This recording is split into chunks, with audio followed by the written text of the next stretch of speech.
साथ साहिल सुहेल भी जुड़ रहे हैं और इसके अलावा हमारे साथ खास मेहमान भी मौजूद हैं, defence expert colonel retired S Dinny. मैं आप सभी का स्वागत करती हूँ। सबसे पहले प्रदीप, आपका रुख करते हुए, सुजवा पर जिस तरह से अटैक हुआ है, 20 किलोमीटर की दूरी है प्रधानमंत्री के रैली स्थल से, इस हमले को अभी किस तरह से देखा जा रहा है और उसके बाद अभी घटनास्थल पर हालात क्या हैं?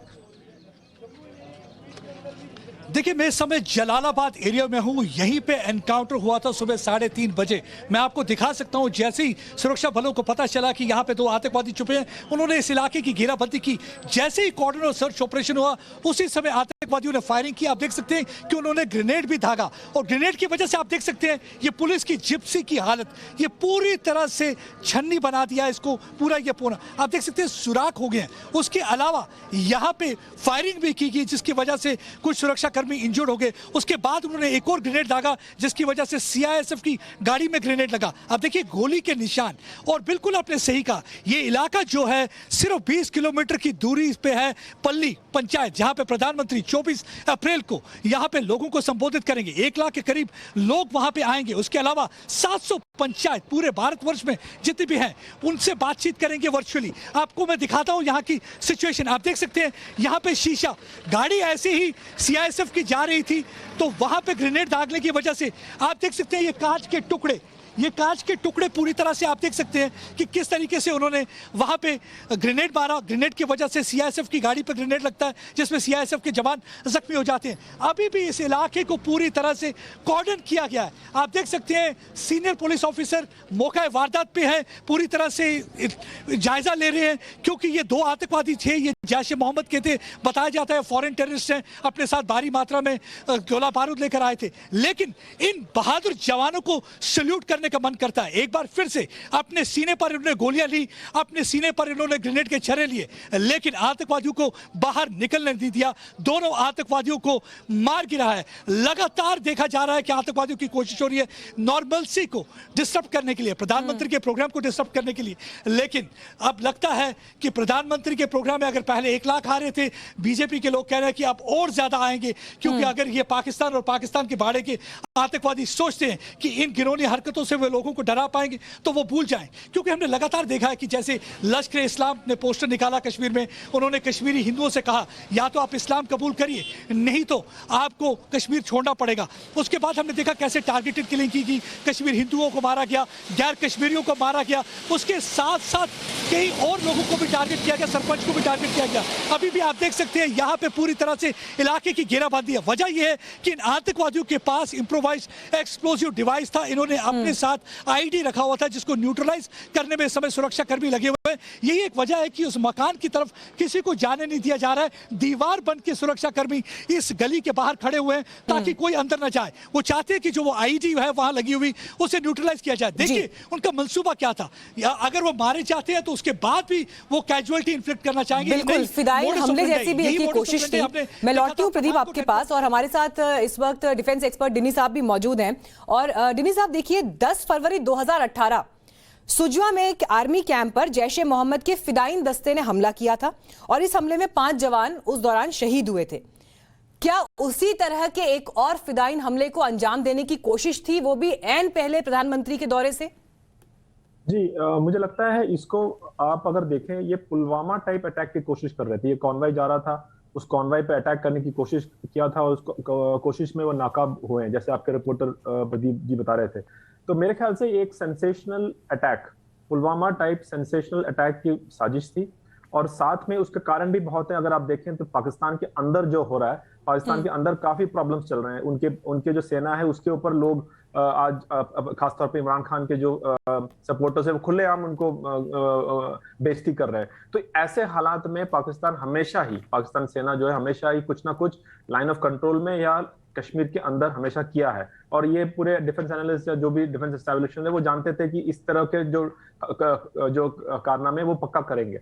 और दूसरी चीज है कि प्राइम मिनिस्टर का विजिट जस्ट अभी आने वाला है, तो प्राइम मिनिस्टर भी काफी दिनों के बाद जम्मू कश्मीर में आ रहे हैं, खासतौर पर आर्टिकल 370 को हटाने के बाद, और एक सेंस ऑफ नॉर्मलसी वापस धीरे धीरे कश्मीर में आ रहा था, तो उसको भी ओवरकम करना है। और तीसरी चीज अगर आप देखें बहुत बारीकी से, हमारे देश में कई जगह पर एक कम्युनल फ्लेयर अप करने की कोशिश भी बहुत कैलकुलेटेड से की जा रहा है। तो ये ऑल इन ऑल एक परफेक्ट सिचुएशन था, एक पुलवामा टाइप अटैक कर दे ताकि जब पूरी फोकस जो आज पाकिस्तान आर्मी जनरल बाजवा और उनके ऊपर है वो हट जाए और उस फोकस को फिर वापस कश्मीर में लेके आ सकते हैं। ये पूरी तो एक तस्वीर हमने जम्मू से दिखाई और एक दूसरी तरफ आपको बता दें कि बारामूला में भी एनकाउंटर चल रहा है और 24 घंटे से ज्यादा समय बीत चुका है। हमारे साथ साहिल इस वक्त जुड़े हुए हैं। साहिल, देखिए, एक तरफ नया कश्मीर बनाने की बात हो रही है, प्रधानमंत्री का एक बड़ा विजिट होने जा रहा है जहां पर बड़े डेवलपमेंट्स की बात होगी, उनके विजन को लेकर बात होगी और पूरे देश की निगाहें इस बात पर टिकी हुई थी कि प्रधानमंत्री वहां जाकर क्या बोलेंगे। लेकिन हम देखते हैं कि आतंकवादी कैसे अशांति फैलाने के लिए जम्मू से लेकर कश्मीर तक हालात बिगाड़ने के लिए किन कोशिशों में जुटे हुए हैं। 17 साल का फैजल भी शामिल है।